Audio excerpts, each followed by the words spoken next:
श्री कृष्ण कन्हैया लाल की जय। श्री निजानंद स्वामी की जय। श्री प्राणनाथ प्यारे की जय। भूमतल की क्यों कहूँ, विस्तार बड़ो है अत। नेक नेक निशान दिए हादियों, मैं करूँ सोई सिफत। मैं करूं सोई सिफत। श्री कृष्ण कन्हैया लाल की। आज से सागर ग्रंथ आरंभ होता है। सागर ग्रंथ 8 सागरों के हिसाब से है और उसमें 8 सागर यहाँ मूल मिलावा के अंदर ही हम कैसे 8 सागरों का अनुभव करते हैं वो समझाया गया है। बाकी 8 सागर 8 जिमी तो वो हैं, तो इन सागरों के प्रतीक हैं, किंतु मूल रूप से तो पूर्ण ब्रह्म परमात्मा जहाँ होते हैं तो वहाँ फिर श्यामा जी भी होंगे और ब्रह्मा आत्माएँ भी होंगी। तो इतने में ही उनसे ही सारे 8 सागर हैं। तो मूल मिलाव में विराजमान हैं, तो किस प्रकार से 8 सागर हैं वो बात यहाँ समझाते हैं। पहले प्रथम सागर की बात करेंगे तो वो नूर का सागर। नूर का अर्थ होता है प्रकाश। तो ये प्रकाश किस चीज़ का है? तो अक्षरातीत धामधनी का प्रकाश से उनका सौंदर्य है, तो उनकी शोभा का ये प्रकाश है। उनकी शोभा यहाँ पर समझाएंगे, क्योंकि उनसे ही सब कुछ है। तो वो बात इस प्रथम प्रकरण में समझा रहे हैं। तो पहले तो मूल मिलावा की बात करेंगे, प्रथम भूमिका की। रंग भवन के अंदर प्रथम भूमिका में मूल मिलावा है, तो उसका ही वर्णन करेंगे। तो वहाँ किस प्रकार से मूल मिलावा की शोभा है, कैसे सिंहासन है, कैसे चबूतरा है, कैसे स्तंभ है। तो ये सारी शोभा किसकी है? तो इतनी सुंदर शोभा है मूल मिलावे की। तो ये समझाना चाह रहे हैं, ये अक्षरातीत धामधनी की शोभा है। पूरे परमधाम की शोभा उनकी ही होती है, इस प्रकार से समझ लेना होता है। तो प्रथम भूमिका से आरंभ करते हैं। भौम तले की क्यों कहूँ, विस्तार बड़ो है आता। तो प्रथम भूमिका की बात क्या कहें, तो आरंभ है। प्रथम भूमिका में तो बहुत बड़ा स्थान है ना, बहुत अलग अलग स्थान है। तो उनमें से अब मूल मिलावा का वर्णन करना है। तो जहाँ कहीं भी भौम तले की बात आएगी तो ये समझना पड़ेगा कि वहाँ मुख्य मूल मिलावा है। तो प्रथम भूमिका की बात आती है तो मूल मिलावा ही समझना चाहिए। भौम तले की निरखी छवि न्यारी बोलते हैं ना, तो मूल मिलावा में जो स्वरूप है तो उनकी छवि है वो विशिष्ट प्रकार की है। तो ये मूल मिलावा की बात कर रहे हैं। बाकी 28 स्तंभ का चौक है, वो भी प्रथम भूमिका में ही, वो भी विशेष है। रसोई की हवेली है, वो भी विशेष है। उनका वर्णन करेंगे तो उनका नाम लेकर के वर्णन करेंगे। तो यहाँ प्रथम भूमिका की बात करेंगे तो वो मूल मिलावा की बात होती है। तो इस प्रकार समझना चाहिए। इसलिए जैसे प्रातःकालीन स्वरूप में भी बोलते हैं ना, श्री राज श्री ठाकुरानी जी प्रथम भौम में विराजमान भये। तो अब वो प्रथम भौम कौन सा है? तो प्रथम भौम में तो बहुत स्थान है, कहाँ पर विराजमान है? तो वो मूल मिलावा के लिए है। इसलिए हमेशा इस प्रकार से ये वर्णन की एक शैली है। तो प्रथम भौम कहेंगे तो वहाँ विशेष मूल मिलावा है, इसलिए पहले विशेष की बात होगी, फिर औरों को समझना चाहिए, ये कहना चाह रहे हैं। तो मूल मिलावे की शोभा का वर्णन कैसे करें? विस्तार बड़ो है आता, इसका विस्तार बहुत बड़ा है। आता है अति से, अति रस्वती होता है। वैसे वो प्रास मिलाने के हिसाब से अतः का अर्थ यहाँ पर अति करना चाहिए, बहुत बड़ा। अति का अर्थ बहुत बहुत बड़ा, उसका विस्तार है, बहुत बड़ा है, उसकी शोभा बहुत ज़्यादा है। नेक अनेक निशान दिए हा दिए, सतगुरु ने हमें थोड़े थोड़े निशान दिए, कुछ समझाया है, ये ऐसा है ऐसा है करके। ऐसा कहते भी हैं कि ये श्री राज श्री ठकुरान जी प्रथम मोह में विराजमान भये, तहाँ कंचन रंग को सिंहासन, ये सारा तो वो सतगुरु ने जिस प्रकार से बताया था शब्दशः वही है, ऐसा कहा जाता है। मैं करूँ सोई सिफत, मैं उसी की शोभा का वर्णन करता हूँ। सिफत का अर्थ महिमा भी है और उसी शोभा को मैं बताने जा रहा हूँ। 64 थंब चबूतरा, तो मूल मिलावे की हवेली में क्या है कि बीच में चबूतरा है, उसके किनारे में 64 स्तंभ हैं। दरवाजे तखत वर्णन, तो उसमें दरवाज़ा है, चार तरफ 4 दरवाजे हैं, बीच में सिंहासन है, और उसका भी वर्णन करके सतगुरु ने समझाया है।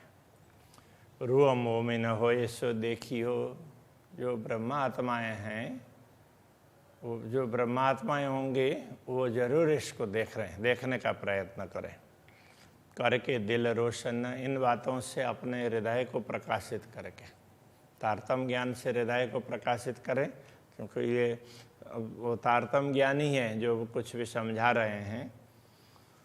तो मूल मिलावे की बात समझा रहे हैं, सतगुरु ने जिस प्रकार से समझाया है तो उसको ब्रह्मात्माएँ उसको ग्रहण करती है तो उनका हृदय प्रकाशित होगा, उससे समझ में आएगी। तो ब्रह्मात्माएँ होंगी तो देख भी पाएंगी, इसलिए कहते हैं ब्रह्मात्माएँ हों तो वो जरूर देखें। अब दूसरा उदाहरण रसूल का दे रहे हैं। मेराज हुआ मोहम्मद पर, जब रसूल को दर्शन हुए, पहुँचा हक हजूर, उस समय उसको ऐसा फील हुआ कि वो जिब्रील फरिश्ता उनको लेकर के गया और अंततोगत वो पहुँचे तो खुदा के पास पहुँचे। सो शायद दई मोहम्मद, तो उन्होंने भी ये साक्षी दी है कि मैं वहाँ पहुँचा। सो मोमिन करे मजकूर, मजकूर का अर्थ होता है चर्चा, बातचीत। तो ब्रह्मात्माएँ तो इसकी भी चर्चा करेंगी।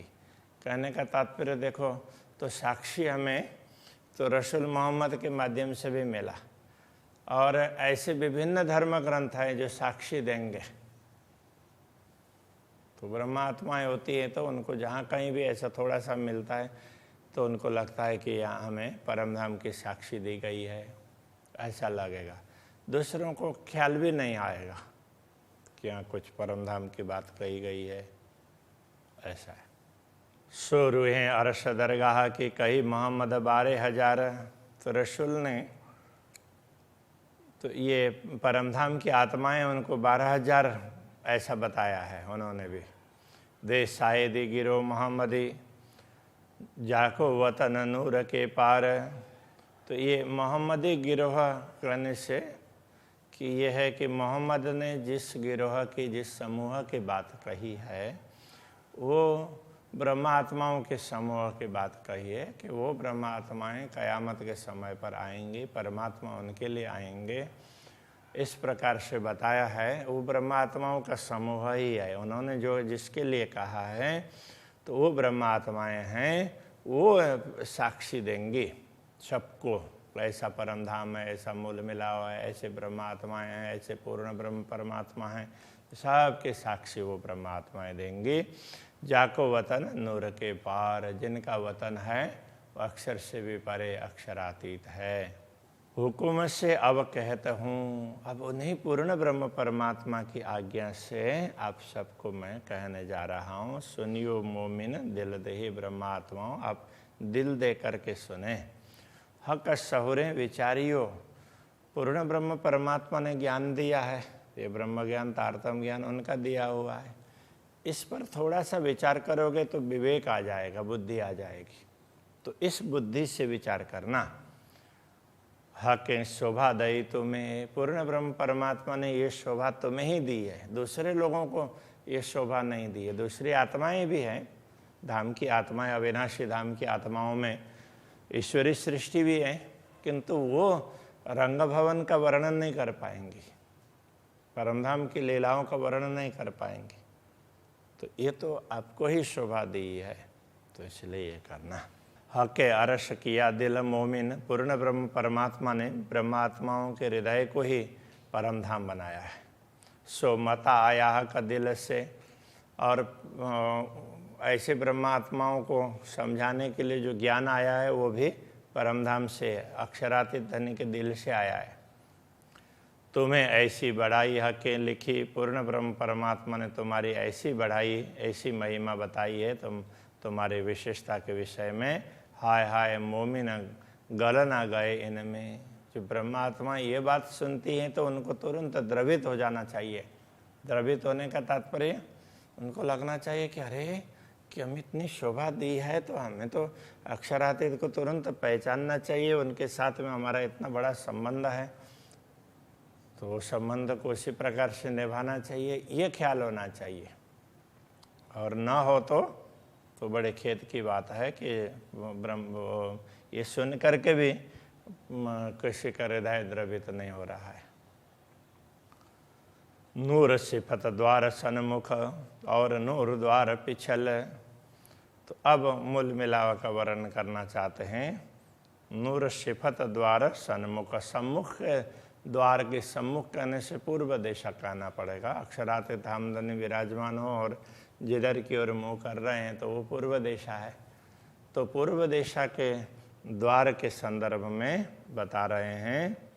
नूर सिफत द्वार सन्मुख, तो एक तो सामने द्वार है, सन्मुख में द्वार है, तो उसकी महिमा बताई है। और नूर द्वार पिछल, तो दूसरा द्वार पीछे है उनके, तो उसकी भी महिमा बताई है। और एक दाएं बाएं, एक दाईं ओर है और दूसरा बाईं ओर है, तो ऐसे चार द्वार हैं।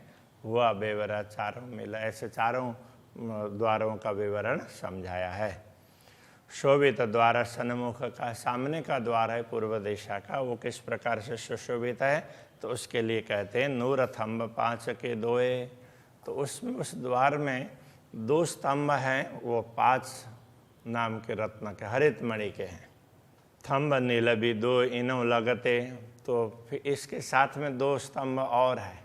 तो ऐसे द्वार में कैसा होता है कि मुख्य द्वार में तो 2 स्तंभ साथ में है, जोड़ी जोड़ी है, ऐसे वो बता देते हैं।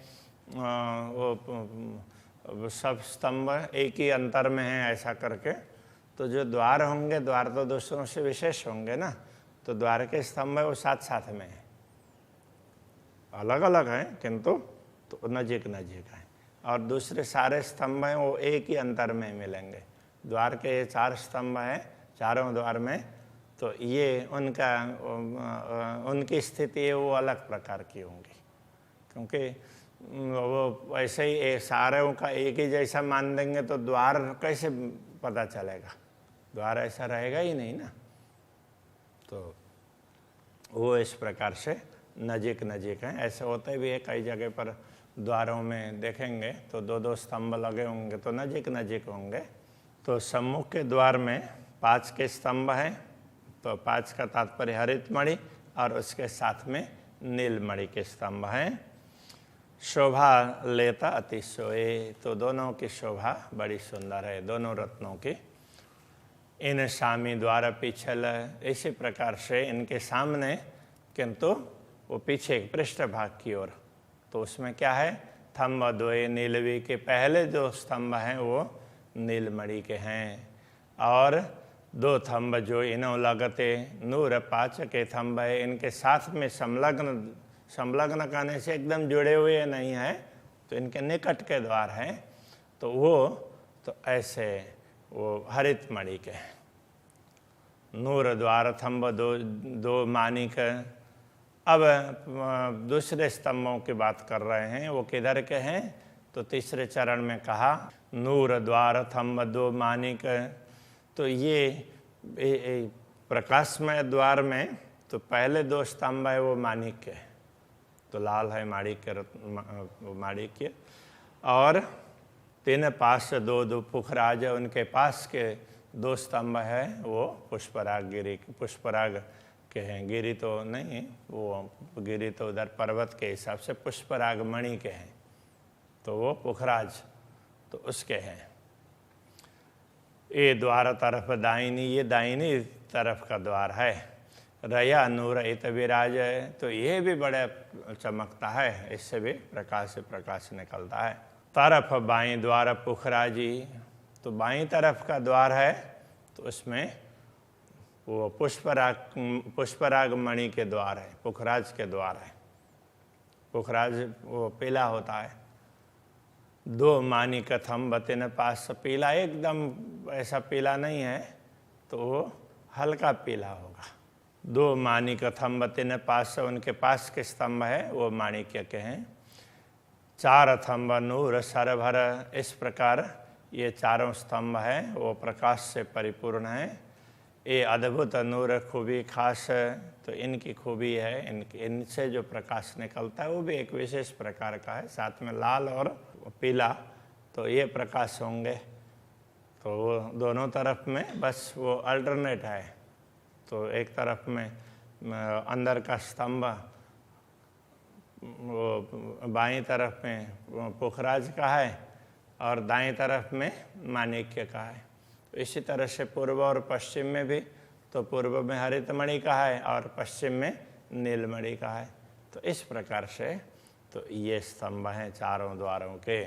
नूर चारों पौरी बराबर, ये चारों पौरी, तो चारों पौरी कहने से तो चारों के कमान, तो वो तोरण है वो भी बहुत सुंदर है, चारों की एक जैसी कमान है।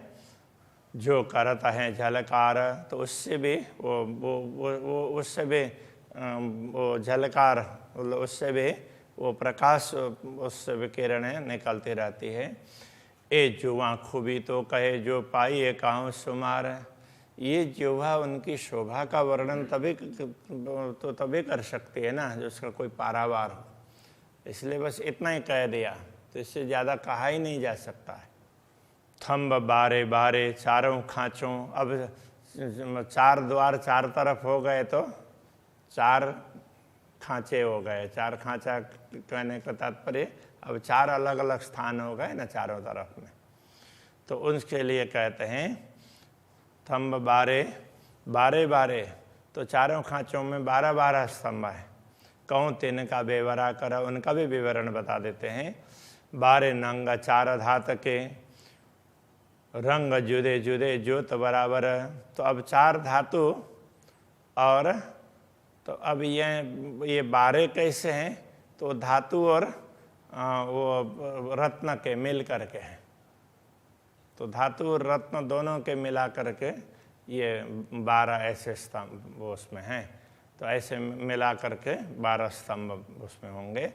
तो उसके लिए कहते हैं रंग जुदे जुदे ज्योत बराबर, तो रंग सबके अलग अलग हैं, किंतु सबसे प्रकाश निकलता है, तो सबसे प्रकाश निकल रहा है इसलिए वो बराबर प्रकाश है। सब प्रकाश निकालने वो सबसे प्रकाश निकलता है। नेक देखाए रंग अरस के, कई खूबी रंग अलेखे, ये परमधाम के रंग हैं, तो इसलिए वो थोड़ा सा बताया है, बाकी तो इन रंगों की विशेषता बहुत प्रकार की विशेषता है। रूह शौर करे हक इल्म, हक देखाए देखे, तो ब्रह्मा आत्माएं यदि तारतम ज्ञान ब्रह्म ज्ञान से विचार करेंगे, चिंतन करेंगे, तो उनको अक्षराते धाम धनी दिखाएंगे, तो उनको ये सारा दिखने लग जाएगा। असल 5 नाम रंग के, मूल रूप से तो 5 रंग हैं परमधाम में मूल रूप से। जैसे दुनिया में 3 ही रंग हैं, 3 रंग के मिश्रण से अलग अलग प्रकार के रंग होते हैं। हाँ, वो लीला पीला और क्या बोलते हैं गुजराती में, तो वो बादामी ऐसा कुछ बोलते हैं। तो उस तरह से ये 3 ही रंग हैं मुख्य, तो हरा है, और वो उसमें अब CMYK में कितने हैं, 4 रंग हैं ना। हाँ, तो इसमें 4 बताएंगे, उसका मिश्रण है। तो दुनिया में मुख्य 3 रंग हैं, 3 रंग के मिश्रण से ही और रंग है। तो कितने भी रंग बना लो तो उनके मिश्रण से बन जाते हैं, उनकी कितना परसेंट के हिसाब से करते हैं। तो बेजिक ये है। और अब यहाँ कह रहे हैं कि ये 5 रंग है मुख्य रूप से बेजिक, नीला, पीला, लाल, श्वेत, श्याम। तो वो नीला रंग है। लीला कहने से वो हाँ नीला है, वो उसके हिसाब से नहीं, नीला, पीला, लाल, श्वेत और श्याम। तो श्याम कहने से एकदम काला ऐसा नहीं है, वो मिश्रण से काला होता है। तो श्याम है थोड़ा सा उज्जवल नहीं है, थोड़ा सा वो अंधेरा है। तो उस प्रकार से एक एक रंग में कई रंग, एक एक रंग में मिश्रित करने से कई रंग निकल जाएंगे।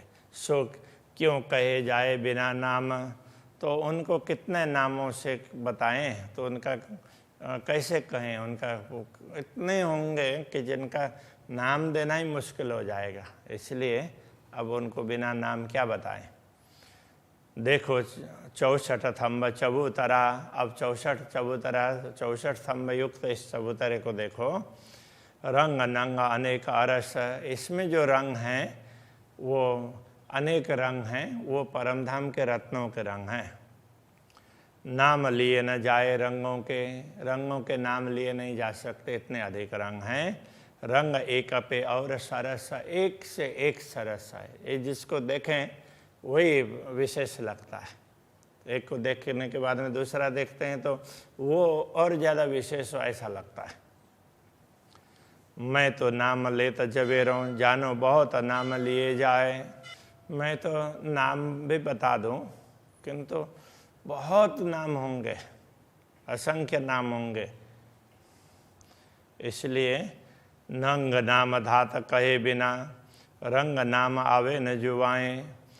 किंतु कुछ कहे बिना कुछ तो कहना पड़ेगा।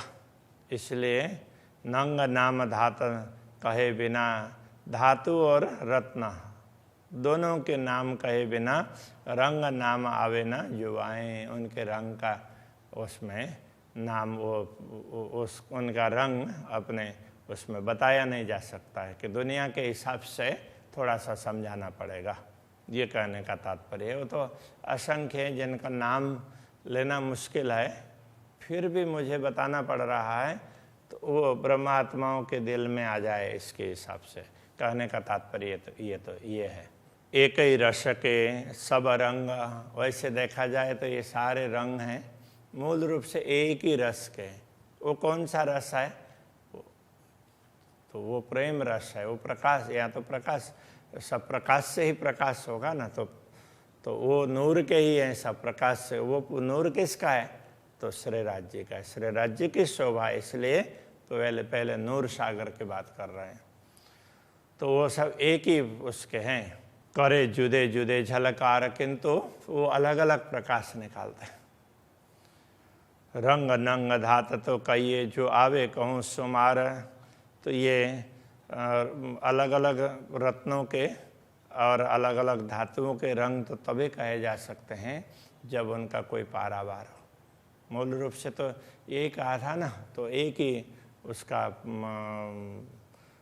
एक ही जवेर का अरस ऐसा करके कहा ना, एक ही उसमें रत्न का धाम है ऐसा करके। तो एक होते हुए भी अनेक हैं, तो ये एक क्या है? तो वो कहना चाहते हैं ये नूर है, ये प्रकाश है, पूर्ण ब्रह्म परमात्मा का प्रकाश है।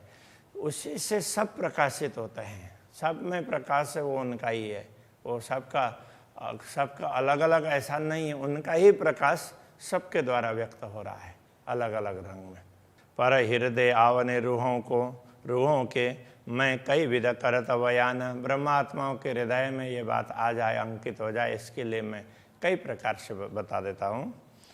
ना तो क्यों कहूँ रंग नंग धात की, अन्यथा ये धातु अथवा रत्न उनके रंग का क्या वर्णन हो सकता है। ये तो खिलवत बका सुभान, ये तो अखंड दिव्य परमधाम का भी एकांत स्थान है, ब्रह्मात्माओं को बैठा करके बातचीत करने का स्थान है। ऐसे में ऐसे स्थान का वर्णन कैसे हो सकता है? अर्श धातना, रंग नंग, रेशम, परम धाम के धातु और रत्न और रेशम, जिसे वस्त्र वगैरह उसके लिए रेशम कहा है। तो इन सब का ना रंग वो बताना मुश्किल है। जित नया न पुराना होए, तो जहाँ न तो नया होता है पुराना होता है, जो है वो ऐसे ही एक रस है, इसलिए उनका अलग अलग बताना मुश्किल होता है। जित पैदा कछु नया नहीं, जहाँ कोई नया पैदा नहीं होता। और जित क्यों नाम धरे जाए सोए, तो जहाँ न तो नया पैदा होता है और न कोई पुराना होता है, तो इसलिए वहाँ नाम कैसे रखा जा सकता है? फिर भी बताने के लिए ये सब समझाया है। हेम जवेर या जो कछु सो सब जिमी पैदास, यहाँ दुनिया के हिसाब से हेम जवेर इत्यादि जो भी बताएं, ये दुनिया की पैदाइश है, 5 तत्व की उत्पत्ति है नश्वर जगत की। 3 नाम पैदाइश के क्यों कहिए, जित पैदा न नाश, तो जो पैदाश से सृष्टि की वस्तुओं का नाम लेकर के जहाँ पैदाश ही नहीं होती है, तो जो नया बनता ही नहीं है, पुराना होता ही नहीं है, ऐसा का वर्णन कैसे हो सकता है? तो ऐसा हो ही नहीं सकता। फिर भी अब वो कह देना पड़ता है। थंब और चीज ना आवे शब्द में, तो परमधाम का तो कोई पारावार ही नहीं है। अब यहाँ जैसे समझ सकते हैं उस हिसाब से बताना पड़ता है। तो थंब और चीज ना आवे शब्द में, थंब और चीज कोई वस्तु शब्द में नहीं आते हैं। कर मोमिन देखो सहूर, ब्रह्म आत्माएं विचार करके चिंतन करके विवेक से समझ सकती हैं। अरस वाणी देख विचारिए, परमधाम के वचनों को देख करके विचार करें, तब हृदय होए जहूरा, तब हृदय प्रकाशित होगा। नाम निमुना इत झूठा है, दुनिया में जो भी नाम है अथवा उदाहरण है वो झूठ है। तो भी तीन पर होत सबूत, क्योंकि उन्हीं के माध्यम से अब परमधाम को बताया जा सकता है। दुनिया में बताना है ना, इसलिए उनसे ही सिद्ध होता है। साबुत का तात्पर्य उनसे ही साबित होता है। जोत झूठी देख नाशुत की अधिक है मलकूत। अब वो दुनिया का वर्णन समझा रहे हैं। देखो दुनिया के दुनिया का प्रकाश है, दुनिया की चमक है इस नश्वर जगत में भी, इस मृत्यु लोक की, तो उसमें उससे ज़्यादा है, अधिक है मलकुत। वैकुंठ का प्रकाश ज़्यादा है। सो मलकुत पैदा फना पल में, ऐसे मलकुत को भी क्षण मात्र में बनाते हैं और मिटाते हैं। तो ऐसे कई करता खाबंद जबरूत, जबरूत के अक्षरधाम के स्वामी अक्षर ब्रह्म ऐसा कर देते हैं। सो रोशनी निमुना देख के पीछे देखो अरस लाहूत। अब ऐसे अक्षरधाम के प्रकाश को देख लो तो उससे भी ज़्यादा परमधाम का है, उस हिसाब से विचार करके समझ लो। इन विद सौर जो कीजिए, इस प्रकार से आप चिंतन करेंगे तो कछु तब आवे रूह लज्जत, तब आत्मा को कुछ न कुछ उसका स्वाद मिलेगा, मतलब कुछ समझ में आएगी। और भात निमुना ना बने, ये तो अरस अजीम खिलवत। बाकी दूसरा तो कोई उदाहरण बनता नहीं है, क्योंकि ये तो दिव्य परमधाम का भी वो खिलवत है, एकांत स्थल है। तो जहाँ बैठ करके अक्षराते धामधनी अपने ब्रह्मात्माओं के साथ में लाड़ की बात करते हैं, सबको लाड़ लड़ाते हैं, ऐसा दिव्य स्थान है। तो उसका वर्णन कैसे हो सकता है? इस प्रकार से उदाहरण समझ लेना चाहिए, ऐसा कह रहे हैं। श्री कृष्ण कन्हैया लाल की जय।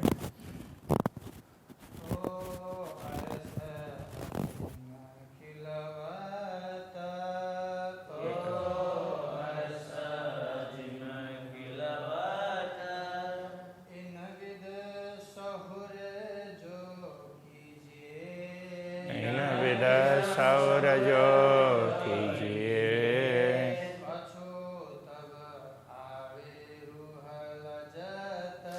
कछु तब आवे रूह लज्जत।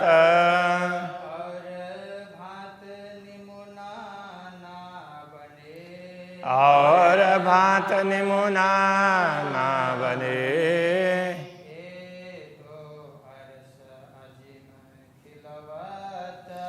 ये तो अरस अजीम खिलवत,